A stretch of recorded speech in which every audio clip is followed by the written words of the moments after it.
તાર ફેન્સિંગની સહાયની અંદર સરકારે સૌથી મોટા બે ફેરફારો કર્યા છે. એક તો રકમની અંદર વધારો કર્યો છે અને બીજું જે મિનિમમ જમીનની રિક્વાયરમેન્ટ હતી એની અંદર ક્ષેત્રફળની અંદર ઘટાડો કર્યો છે. અને આ સાથે સરકારે ફિક્સ ત્રીજો પોઈન્ટ એ કર્યો છે કે ફિક્સ બજેટ અત્યારથી ફાળવી દીધું છે અને જરૂર પડે તો વધારે બજેટ ફાળવવાની પણ સરકારે જાહેરાત કરી છે. તો આજના વિડીયોને એની સંપૂર્ણ માહિતી મેળવવાની છે મિત્રો.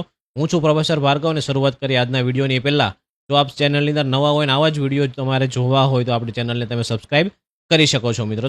સૌથી પહેલો ફેરફાર જે અહીંયા આવ્યો છે મિત્રો કે અત્યાર સુધીનો જે ભાવ હતો સરકારી સહાય હતી એ પ્રતિ મીટર 200 રૂપિયા અથવા તો ખર્ચના જે 50% એમાંથી જે ઓછું હોય તે મળવા પાત્ર હતું. અને જે નવો સુધારેલો ગઈકાલનો ભાવ છે એમાં 50%નો વધારો થયો છે. એટલે 200 રૂપિયાના સીધા 300 રૂપિયા થઈ ગયા છે અને પ્રતિ મીટર 300 રૂપિયાનો અહીંયા તમને હવે સહાય મળવા પાત્ર છે. કારણ કે જેમાં વપરાતી સિમેન્ટ, લોખંડ ને બધી વસ્તુને મજૂરી ત્રણેય વસ્તુની અંદર ખૂબ જ મોટા પાયે વધારો થતાં સરકારે આ નિર્ણય લીધો છે. અને સૌથી મોટો અને બીજો ફેરફાર જે હતો એની અંદર હતું ક્લસ્ટર જૂથ. એટલે કે જે અમારા નાના ખેડૂતો હોય કોઈ અને એને બનાવવું હોય તો અત્યાર સુધી એવું હતું કે ઓછામાં ઓછી 2 હેક્ટર જમીન ટોટલ થાય તો જ સરકારની આ સહાય મળવા પાત્ર હતી.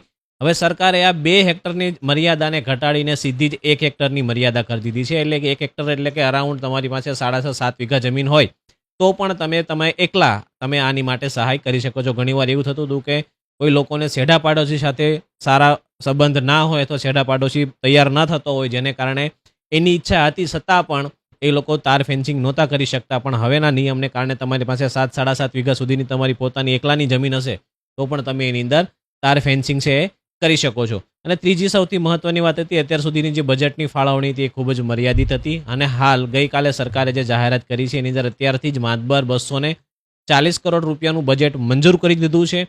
આ સાથે સરકારે જાહેરાત કરી છે કે જો જરૂર પડશે તો આ બજેટની રકમ પણ વધારવામાં આવશે અને એનાથી પણ વધારે જો જરૂરિયાત પડશે તો વર્ષમાં એકવારની જગ્યાએ 2 વાર આજે આપણું જે આઈ ખેડૂતનું જે પોર્ટલ છે જ્યાંથી આપણે અરજી કરવાની છે પોર્ટલ પણ ખુલ્લું મૂકશે મિત્રો.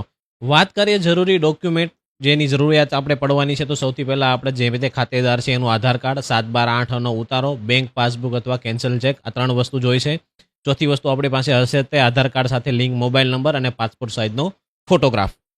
જો તમે વન્ય વિસ્તારમાંથી આવો છો તો તમારે વન અધિકારી પત્ર અથવા સનદ જે છે એ રજૂ કરવો ફરજિયાત છે. તો આટલા ડોક્યુમેન્ટ સાથે તમે અરજી કરી શકો છો. અને અરજી ક્યાં કરવાની છે જે આપણે બધી અગાઉની પણ સહાય મેળવવા માટે જે અરજી કરતા હતા તે જ આઈ ખેડૂત ઉપર તમારે પોર્ટલ ઉપર અરજી કરવાની છે. સાથે બધા ડોક્યુમેન્ટ અપલોડ કરવાની છે. ત્યારબાદ ખેતીવાડી અધિકારી છે તમારી ખેતરની રૂબરૂ મુલાકાતે આવશે અને તમને મંજૂરી આપશે. તમારી મંજૂરી થયેથી તમારી ફાઇલની મંજૂરી થયેથી તમારી જે સહાય છે એ સીધી તમારા બેંક ખાતાની અંદર જમા થવાની છે. એટલે મિત્રો ખૂબ જ સરળ પ્રક્રિયા છે. જે પણ ખેડૂત મિત્રો છે એ અરજી કરવા માંગતા હોય એ સમયસર તમે અહીંયા અરજી કરી દેજો જેથી કરીને તમને લાભ મળે. પોર્ટલ ઉપર જ આઈ ખેડૂત ઉપર જ અરજી કરવાની છે. ઓફલાઈન અરજી કંઈ પણ જગ્યાએ થવાની નથી. હાલ આ યોજનાનો લાભ છે એ એક જ વાર મળવા પાત્ર છે. એટલે કોઈ ભૂતકાળમાં કોઈએ ખેડૂતે સેમ સર્વે નંબરમાં જો લાભ લીધો હોય તો અહીંયા ફરીવાર લાભ મળવા પાત્ર નથી મિત્રો. તો ખેડૂતો માટેની મોટી રાહત છે. સરકારી સહાયનો લાભ લેવા માંગતા દરેક ખેડૂત મિત્રોએ અરજી કરી દેવી. વધુમાં આવા જ વિડીયો જોવા માટે આપણી ચેનલને સબસ્ક્રાઇબ કરજો. હું છું પ્રોફેસર ભાર્ગવ અને મળીએ ફરીવાર આવા જ વિડીયો સાથે. નમસ્કાર મિત્રો.